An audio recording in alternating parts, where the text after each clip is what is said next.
A new era is among us, in more ways than one. First is the device in front of you is called the Era. The second being that Pocketbook is celebrating its 15-year anniversary.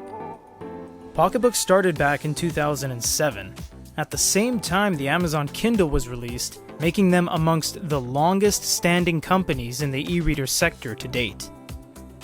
They've had a long and successful career, making everything under the sun from being one of the first companies to make color in the first and second wave, and having the best large screen e-reader currently in the industry. Their success doesn't stop at their previous accomplishments, as this could very well be their best e-reader ever. Say hello to the Pocketbook Era. This is a 7-inch ebook reader with a flush screen bezel, e-ink Carta 1200 screen, and 300 ppi. It comes in both a 16 gig and a 64 gig variant, as well as physical page turn buttons. The look and feel of this device puts it in the upper echelons of quality in the e-reader world. But we won't know for certain until we dive in, starting with the UI. The first thing you need to know about Pocketbook is they've been around for a long time, which means everything is refined about this unit. The home screen is, the body, the way that everything is laid out, the UI, the interactions, basically head to toe. So everything in the middle is going to be a revolving carousel of everything you're either gonna recently read or recently add to the unit. Down below you're gonna have your best sellers, and down below you'll have 5 icons: library, audiobooks, store, notes, and apps. At the top you have a drop down which allows you to toggle the wireless connectivities like flight mode, Wi-Fi, and Bluetooth. You have your glow light, which we'll show you later, and some notifications that you can close telling you to log into certain things, read rate, Dropbox, etc. You can go over to apps. Now it's not apps in the traditional sense where you're going to be sideloading in APKs, because this is not an Android tablet. That's not what this is about. It's not meant to have that. You do have some games, some services, and a few apps in there like browser, music player, photo frame, RSS news, and a few more set in front of you. You can go over to the settings if you want to change things like your accounts and synchronization, the language, the time, or even software updates. The physical page turn buttons are a very wanted addition to this unit. Not only does it add some stylistic flair, it adds a tactile feel when you change pages, which will show you in an ebook, but it also allows you to power off and on the device with the power button and go home with a home button. It's always nice to have that kind of thing, and because they have the power button on the front bezel, it actually isn't on any of the sides, meaning it is a completely clean device aside from the USB port and the speaker. Now there's some good and bad points about having an e-reader that is not Android and does not have apps. The bad thing is that you have no choice in application to read books at all. You only have this. This is their ebook reading application, aka the only thing that opens when you open an ebook. The good part is that it's refined 10 times over. This thing is very high quality, it is super stable, it will never crash on you, it will never force close. It is a very, very good experience. You have everything icon based when you do long presses like highlights, notes, and underlines. You can change pages using your finger by swiping, tapping, or the physical page turn buttons, which is a very nice addition to this unit. You can also long press and it will actually bounce by 10. So as you can see right here, we're on page 77. If you go back, it'll go 60, 50, 40, 30, 20, etc. So that's really cool to fast nav through the book. You don't really have to wait, go to the navigation bar, or even press the button X amount of times.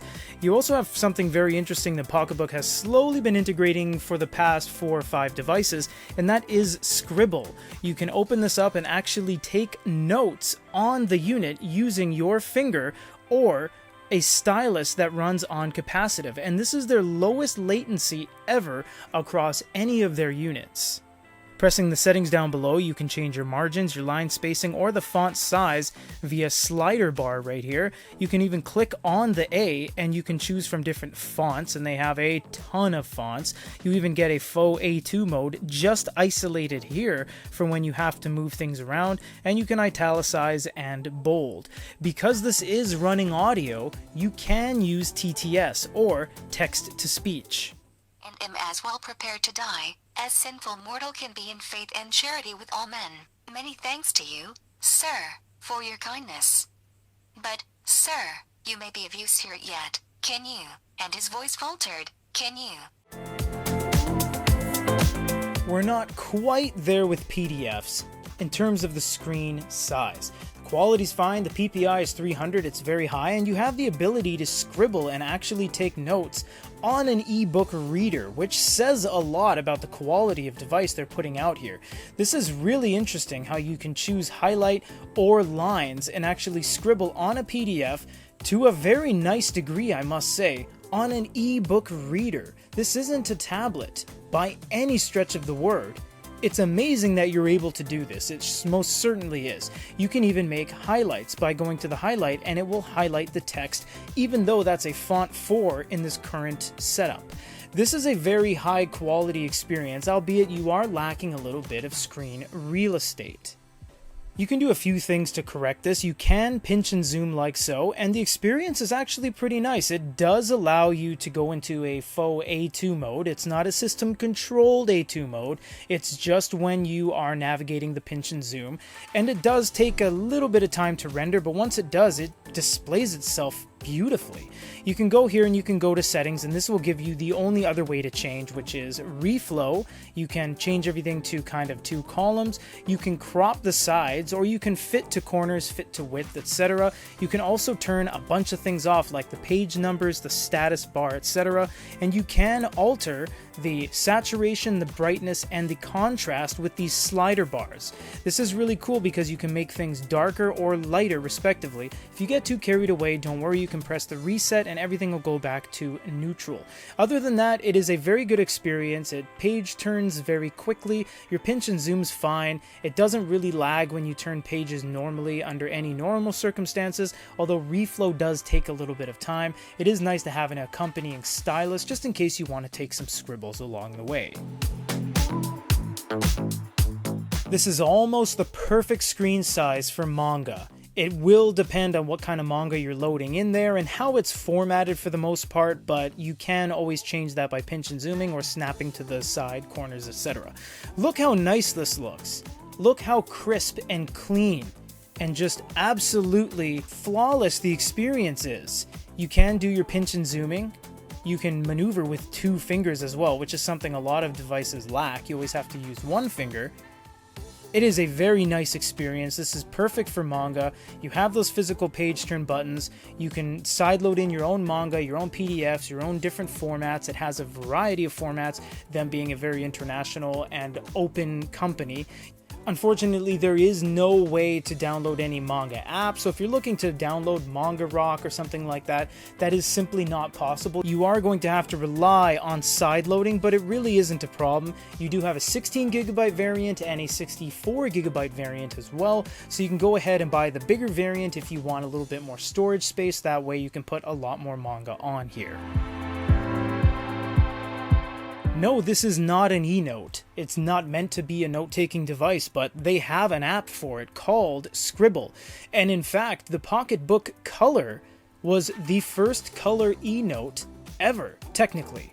Because this is an electronic device and you are doing note-taking, and that was in color.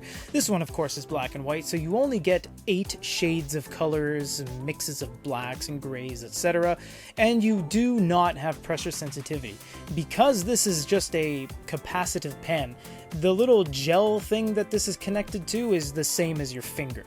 So it's not going to add any properties, it's just a little bit for muscle memory to have this in your hand. Otherwise, you could just hold your finger and draw on the screen. You do have a couple different thicknesses. You can go 1, 2, 3, 4, 5. Again, you can't push harder and make a thicker line, that's not how it works. But you can choose different levels of gray. You do have an eraser as well, and you can even add text onto the screen by simply clicking right there and using a QWERTY keyboard. You can also click this right here, and this will allow you to change the font of the text you're adding in. And you can also undo and redo your mistakes up top and delete the page entirely. It's not robust, but it's surprisingly filled with necessary features for you to take basic notes on an ebook reader. They're really promoting that this has onboard audio and speakers, and in fact, one of the 5 icons on the bar is audiobooks. His breast, and the air of a man who is lost in thought, while I sat beside him, curious to learn what this new quest might be which seemed to tax his powers so sorely, and yet afraid to break in upon the current of his thoughts.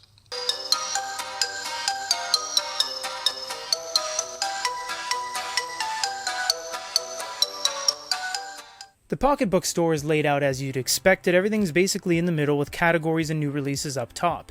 You even get a toggle between ebooks and audiobooks, and it toggles very quickly, and it stays within the same store. You don't have to navigate to a whole nother store. Everything is located just within here, so it is very nice that they give you the option between both of them. They most certainly are pushing as much audio features out of this unit as humanly possible. You might be thinking, oh no, that looks a little blue, and that's because it is, but you can turn that down and you can balance it by using the warm lighting, or the smart light as they call it. You can do extreme candlelight, so it's very orange, or you can balance it out by putting it somewhere in the middle. So this is really nice because now you have 2 sets of LEDs, and some manufacturers still have not adopted both colors of LEDs to this very day. You do also have auto. Now, as there are no light sensors on the body itself, this will go based on the time of day. So make sure your time is set properly to your time code if you're having the auto toggled to on, because if it is toggled on and your time isn't set properly, and it'll just start going orange and blue at random times throughout the day, so make sure you set that properly. Pocketbook has been around for as long as e-readers have existed, essentially. The era stands as if to say everything was leading to this moment.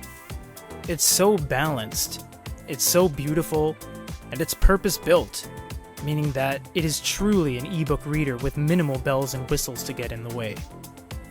This device screams refinement and is astronomically high quality. For GoodyReader.com, this is Peter.